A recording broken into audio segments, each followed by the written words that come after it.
Nothing is perfect in business, and that includes VAs.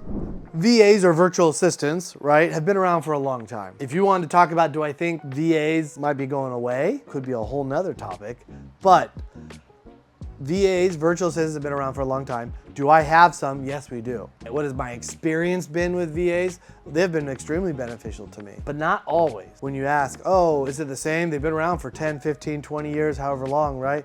No, lots of things have changed with virtual assistants, how they're paid, right? How trained they are, etc. So much of that has shifted. However, there's a bigger factor, and I say this to a lot of people, there is a bigger factor than whatever changes have been in the product, you could say, of what a VA is presented as, right, from a company.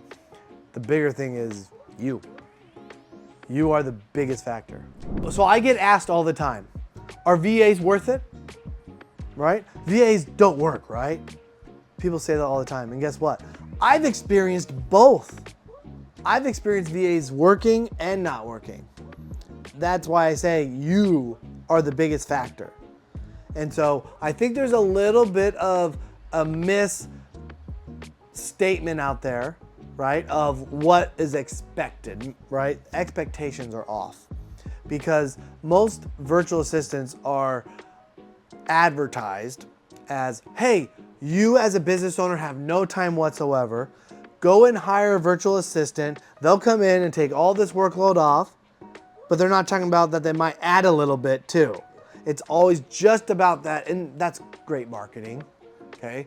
But the problem is the buyer, the person that hires the individual, doesn't have the right expectations. They think, I am so busy, I have my day job, I also work this, and they also tell you like, oh yeah, they come pre-trained and everything. So I feel like that's a little bit of a fallacy on the pre-trained, more or less. They try, but trained is kind of completed.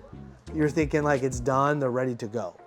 But in all reality, no. So is it worth it to get a VA? When I'm asked that all the time, I will tell you a personal story is that I went through about 7 virtual assistants and none of those 7 worked out.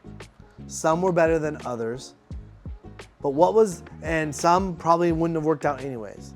But what was the common denominator for all of those? It was me.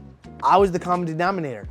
Just because I had all this other stuff going on doesn't mean that I'm a great boss. It doesn't mean that I actually understand how to communicate with virtual assistants very well. Setting my expectations for them and training them how I want it, that all takes time and energy and effort. So when I first hired my first VA, the expectation was, oh, once a week for maybe 20, 30 minutes. And that was it, and they would just automatically know what to do. And I mean, that was not the plan. That is not how it worked out. And then I went to another one. I got a little better, and then I got a little better, and finally I realized one of the biggest change for me was I needed to do a daily, even if it's 15 minutes, check-in with them. Now, it doesn't have to be me. It could have been someone on my team doing the same thing, but to make sure, one, it's dialed in, checking on KPIs, key performance indicators, to see how it's going. So that's accountability, right? And now they actually feel like part of the team. I've hired VAs and I'm like, oh, so tell me more about where you came from. Who were you working for before? And they're like, yeah, I mean, I was doing this, but like, I didn't really know them. I didn't know what was really going on, because they would talk for 15 minutes once a week. And sometimes that meeting would get canceled, right? And I started that way. And so that's the biggest thing. The biggest thing is you need to know that there's going to be a learning curve. And so could there have been 2 or 3 of those 7 that maybe worked out at the beginning? Maybe. But it doesn't have to be VAs. That could have been any hire that I've ever had. That could be a company that I've hired, but they're having to now deal with me.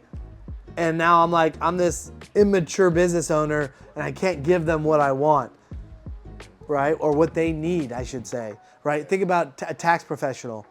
Tax professionals' number one things they're always like, this is a great client, this is a horrible client. And it all comes down to they're communicating with the client, telling them what they need, and the business owner can't get them all the documents, can't get them all this other stuff, right? And like, it's an immature business owner and that doesn't mean it's a bad thing. It just means it's a time period thing. that they have to grow through. So how would I know if he was going to be a good one or not? We always do interviews, just like anybody else that you're hiring. We have our criteria of like, they have these skill sets, right? Like any interview. So really, it isn't a lot different, especially nowadays in 2025, right? Is people work remote all the time. So really, you are just doing it's just a remote position. And what people have learned through COVID and all this other stuff is you have to communicate so well. You have to have systems, right? You have to have the things that you need to communicate, to set expectations and whatnot. I would just say the additional things is, if you're doing a virtual assistant that's out of the country, sometimes language and pronunciation comes into account. So you take it into, once again, what job are you putting them into, and can they fulfill that job? I care more about motivation, work ethic. I have some of the hardest working people on my virtual assistant team. So that's how you tell. But just like any hire, can you tell 100%? No. You are always, when you hire, you are always taking a certain risk. It's the name of the game.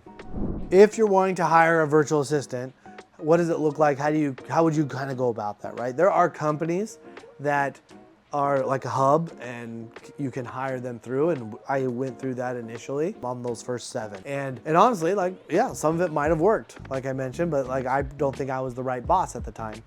However, none of those 7 ended up panning out at the end of the day. But I'll also tell you, the valuation of that company that I was using has dropped down dramatically, okay? And I'll share this just because a friend of mine is the owner and has shared it. But at one point, it was worth $10 million, and now they're trying to sell it for $1 million, okay? And why is that? AI. A lot of the tasks that used to be in demand for virtual assistants can now be done by, artificial intelligence. Life is changing, however, and there's AI, like prop.ai is artificial intelligence, calling people. There's all sorts of stuff, right? Some of that is getting better and better and better. So it's also knowing when to use it and apply it and when not to. But yeah, there will always be companies that you can go to, and that would be the best way. Vet your company, do research, get them through, right? That's how you do that. But come in with the expectation, no matter who you're hiring, whether it's a virtual assistant or not, that it might take more than one, right? It might take 2 people, it might take 3 that you go through. I've heard this from multiple friends when like they're hiring for a position. For them to find their rock star, sometimes it's an average of 5 to 7 hires to go through on average to get the one that it's like, where have you been? You are the perfect person. Is your first hire really yourself? I can see that. However, I don't count it as your first hire. And the reason is because when you actually hire someone, you are managing someone. And I think self-managed versus other people's managed is a different skill set. I think you still have to get organized. You could still get more organized. You could still get SOPs, operations, right? Done out for yourself so you can follow those.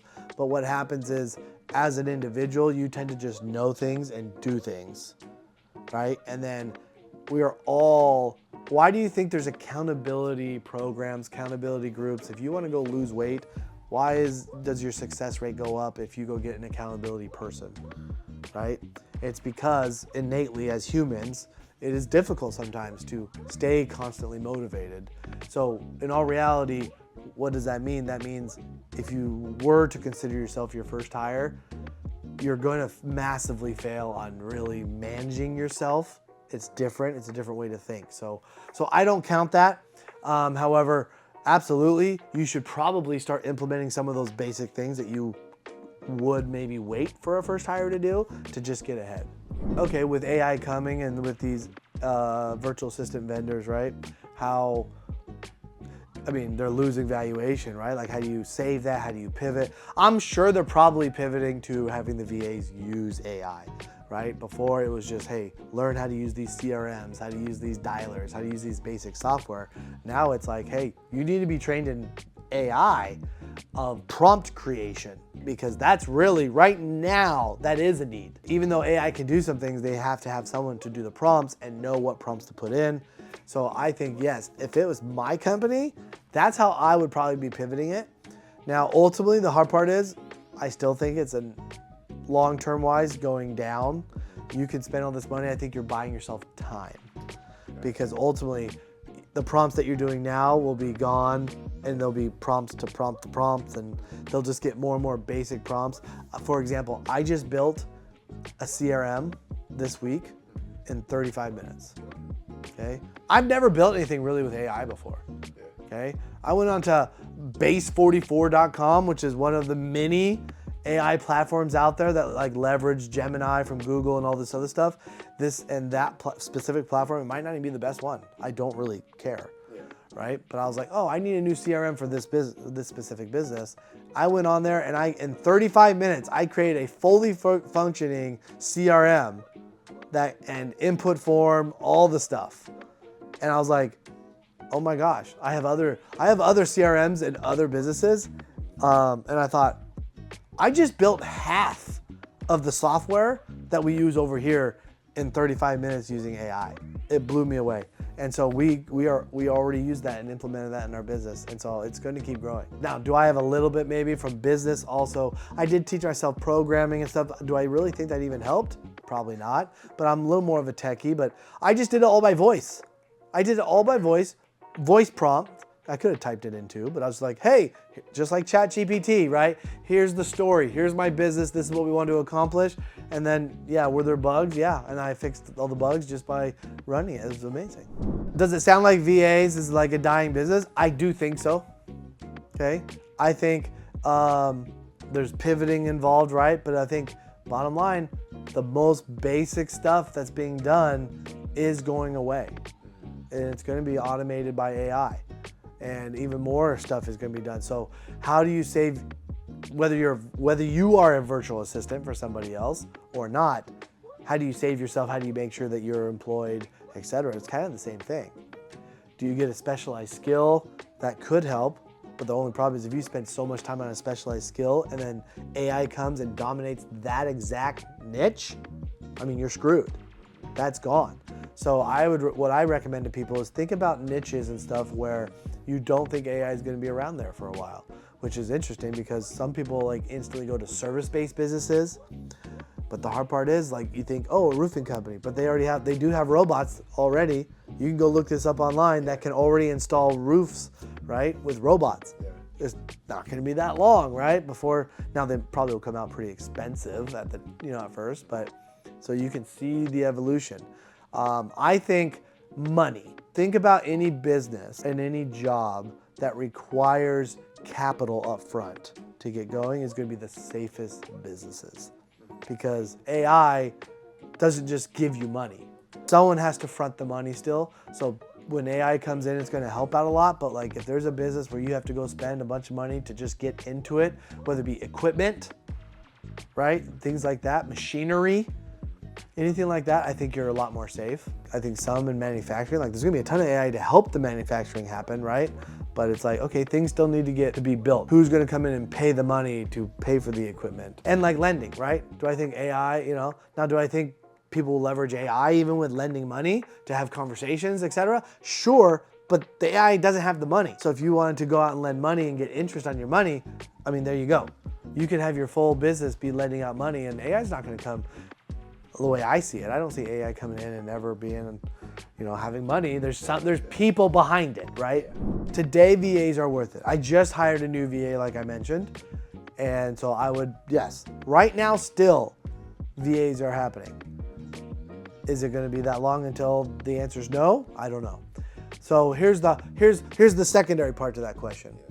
If VAs are for me still worth it, or they are still worth it for somebody else that maybe has no background yet, that hasn't gone through that learning curve, right? Because if that learning curve is 6 months, okay, or longer, right? Like, okay, well, should you just start maybe pivoting to AI and trying to use AI instead? I think an argument could be made that AI, either focusing more on AI or focusing more on VAs, right? Which one's better for the now? I think in the future, hands down, getting into the AI portion, but VAs are a great solution for right now. If you have a problem and you need some more hands on deck, you can go hire a VA, but just do it the right way with the right expectations. Know that you need to be checking in with them, being crystal clear, create videos where they can watch those SOPs, operating procedures, so that way they can do it exactly how you're telling them to do it.